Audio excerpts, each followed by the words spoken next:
कहानी नींद का झोंका। वैभव रोज सुबह देर से उठा।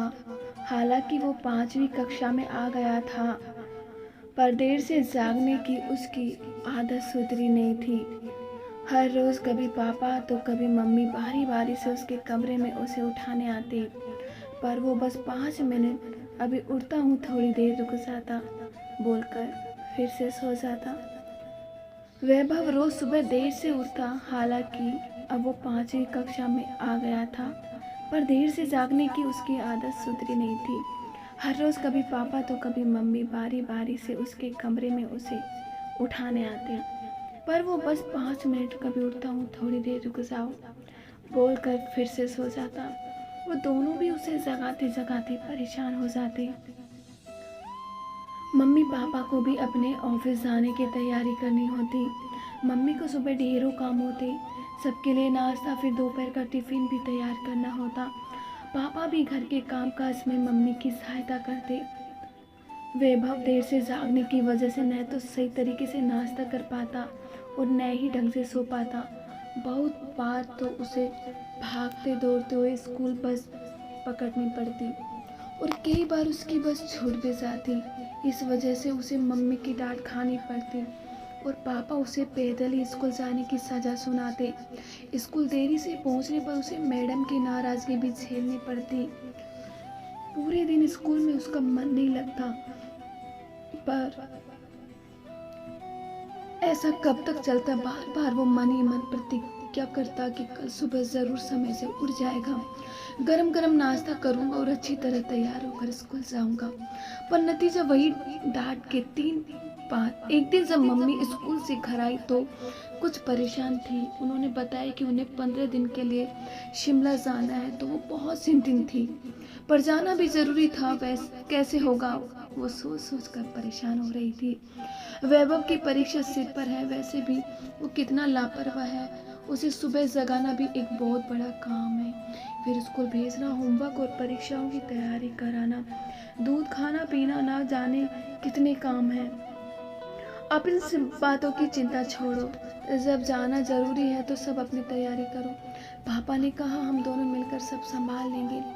वैभव, मैं ठीक कर रहा हूँ या नहीं? पापा ने वैभव की ओर देखते हुए उसकी सहमति लेनी चाहिए। हाँ मम्मी, आप जाओ, मैं पापा को बिल्कुल तंग नहीं करूँगा। वैभव ने मम्मी को आश्चर्य से किया। जाते हुए वक्त मम्मी ने एक बार फिर से वैभव को समझाया।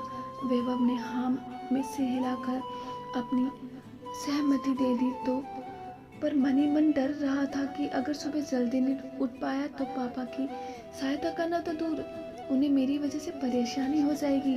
अगली सुबह वही हुआ जिसका डर था। वैभव को जब पापा ने सुबह जगाया तो रोज की तरह अभी उठता हूँ कहते कहते उसने फिर से देर कर दी और भागता भागता स्कूल पहुँचा। उस दिन शाम को खेल कर घर में दाखिल हो रहा था तो उसके पापा को मम्मी से फ़ोन पर बात करते सुना। मुक्ता, तुम बिल्कुल चिंता मत करो, आज वैभव ठीक समय से उठ गया, ढंग से नाश्ता किया और तरीके से तैयार होकर स्कूल भी चला गया। ये सुनकर वैभव बहुत शर्मिंदा हुआ कि पापा को उसकी वजह से झूठ बोलना पड़ रहा है। एक बार फिर से मन ही मन अगले दिन जल्दी उठने का प्रण ले और पापा की नज़रों में बसते हुए चुपचाप दूसरे दरवाजे से घर के अंदर चला गया।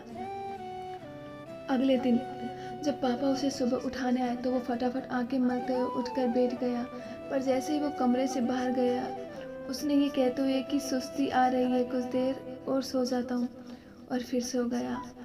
आधे घंटे बाद जब उसकी नींद खुली तो स्कूल को देर हो चुकी थी।